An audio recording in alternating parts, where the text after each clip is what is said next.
भ्रष्ट महायुती सरकारची बिघडलेली डीपी काढा आणि हातावर शिक्का मारा. दिलीपराव देशमुखांचं जनतेला आव्हान. लोकांची घरे फोडणाऱ्या सरकारला धडा शिकवा. धीरज देशमुखांचं वक्तव्य. धीरज देशमुख यांना रेणापूर तालुक्यात वाढता पाठिंबा.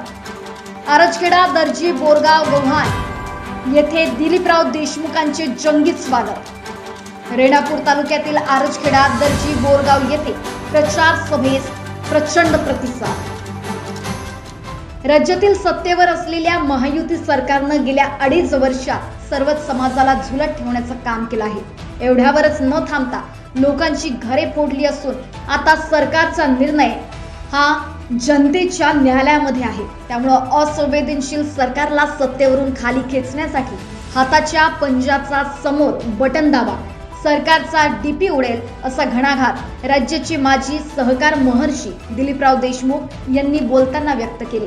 ते रेणापूर तालुक्यातील आरजखेडा येथे शुक्रवारी लातूर ग्रामीण विधानसभा मतदारसंघाचे महाविकास आघाडीचे उमेदवार आमदार धीरज विलासराव देशमुख यांच्या प्रचारार्थ मतदारांशी संवाद साधत होते.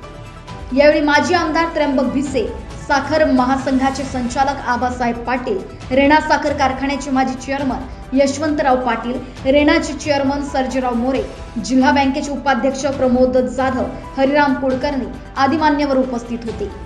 हिंदनामा न्यूज करिता ब्युरो रिपोर्ट, लातूर.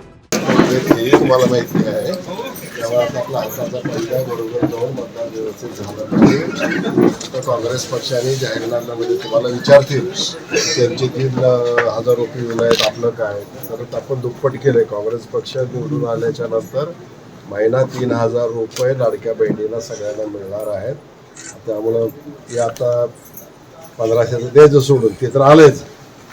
आता नवीन आणि विशेष करून शेतकऱ्याचं सरकार आलं पाहिजे. महिलाचा सन्मान वाढला पाहिजे. लोकांच्या हाताला काम व्हावं. असं कोणतरी पैसे आणून दिल आणि सोयाबीनचे भाव काय चालले तसा परवडत आहे का प्रपंच करणं? तेलाचे भाव कुठले गेले? त्यामुळं तुमच्या सर्वांच्या विचाराचं सरकार हे महाविकास आघाडीचं सरकार आहे. त्याच्यामध्ये उद्धव ठाकरे आहेत, शरद पवार साहेब आहेत, राहुल गांधी आहेत, खरगेजी आहेत, अमित भाई आहेत.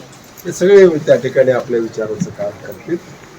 आणि मुळामध्ये पंचायत राज्यामध्ये जे काही दिलंय रिझर्वेशन महिलांसाठी 50% रिझर्वेशन दिलंय शहरामध्ये नगरपालिका महापालिकांच्या मदतीला, तसेच पद्धतीला. हे आदरणीय शरदचंद्र पवार साहेब आणि सोनिया गांधीच्या काळामध्ये झालेलं आहे. हे आपण समजून घेतलं पाहिजे. ह्या सरकारला काही दिलं नाही आपल्याला. त्यामुळं तर आपले एवढे आता नगरसेविका, नगरसेवक, ग्रामपंचायतीमध्ये सुद्धा महिला सरपंच तुमच्या झालेले आहेत. आधी आपण ऐकलं होतं का 2 महिला नीट सरपंच होतं तेव्हा 2च पंच असायच्या आणि त्यांची नवरे चून बसायचे. पण आता गावच तुमच्या ताब्यात दिलेलं आहे. त्यामुळं काही चिंता नाही. आपण सांगतो आणि पवार परिवाराचे मनापासून आभार मानतो की खूप प्रेमाने आपण आमचं सत्कार स्वागत सगळं केलेलं आहे. जेवण बाकी आहे, निवडणुकीनंतर येतो.